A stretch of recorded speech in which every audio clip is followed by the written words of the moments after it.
Erythropoiesis. Definition: it is the process of the origin, development and maturation of erythrocytes. Site of erythropoiesis. In fetal life, erythropoiesis occurs in 3 stages. 1. Mesoblastic stage. First 2 months of intrauterine life, the RBCs are produced from mesenchyme of yolk sac. 2. Hepatic stage.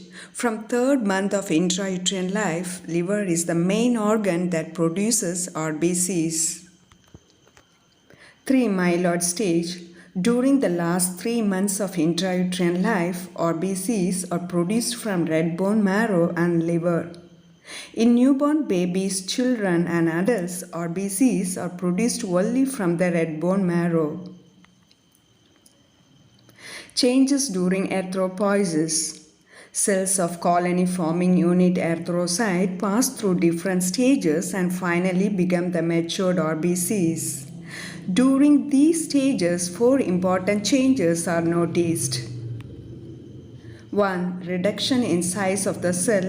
2. Disappearance of nucleoli and nucleus. 3. Appearance of hemoglobin. 4. Change in the staining properties of the cytoplasm. Stages of erythropoiesis. Various stages between colony-forming unit erythrocyte cells and matured RBCs are: 1. Proerythroblast. 2. Early normoblast. 3. Intermediate normoblast. 4. Late normoblast. 5. Reticulocyte. 6. Mature erythrocyte. Stages of erythropoiesis.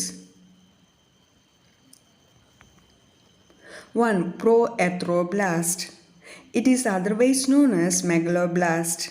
It is the first cell derived from colony-forming unit erythrocyte. It is very large in size with a diameter of about 20 micron. Its nucleus is large and occupies the cell almost completely. The nucleus has 2 or more nucleoli.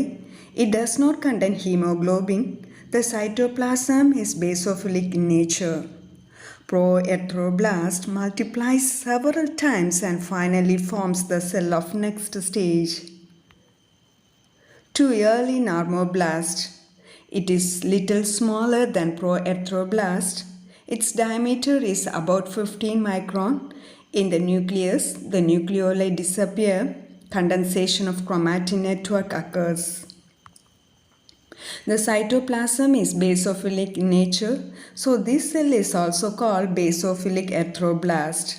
This cell develops into the cell of next stage. 3. Intermediate normoblast. Cell is smaller than the early normoblast. Its diameter is 10 to 12 micron. The nucleus is still present, but the chromatin network shows further condensation. The hemoglobin start appearing. Cytoplasm is already basophilic. Now, because of the presence of hemoglobin, it stains with both acidic as well as basic stains. So this cell is called polychromatic erythroblast. This cell develops into next stage. 4. Late normoblast. Diameter of the cell is 8 to 10 micron. Nucleus becomes very small with very much condensed chromatin network and it is known as ink spot nucleus. Quantity of hemoglobin increases. The cytoplasm becomes almost acidophilic. So the cell is now called orthochromatic erythroblast.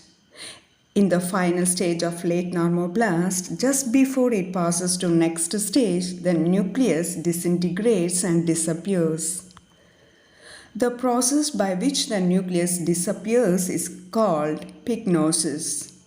Late normoblast develops into the next stage called reticulocyte. 5. Reticulocyte. It is otherwise known as immature RBC. It is slightly larger than matured RBC. The cytoplasm contains the reticular network which is formed by remnants of disintegrated organelles. Due to the reticular network, the cell is called reticulocyte. During this stage, the cell enters the blood capillaries through capillary membrane from site of production by diapedesis. 6. Mature erythrocyte. Reticular network disappears. Cell becomes the matured RBC and attains the biconcave shape. The cell diameter is 7.2 microns. The matured RBC is with hemoglobin but without nucleus.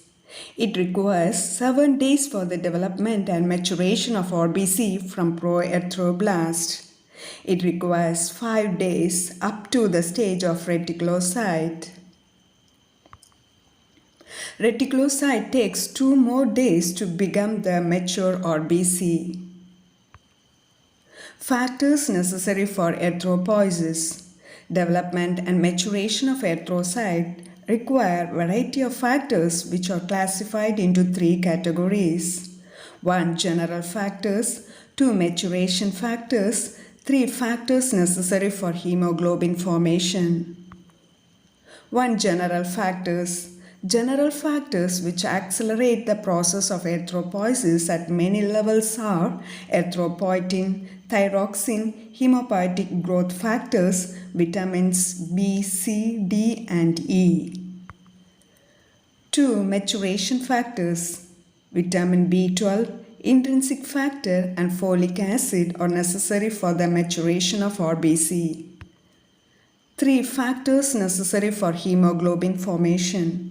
First-class proteins and amino acids, iron, copper, cobalt and nickel, vitamin C, riboflavin, nicotinic acid.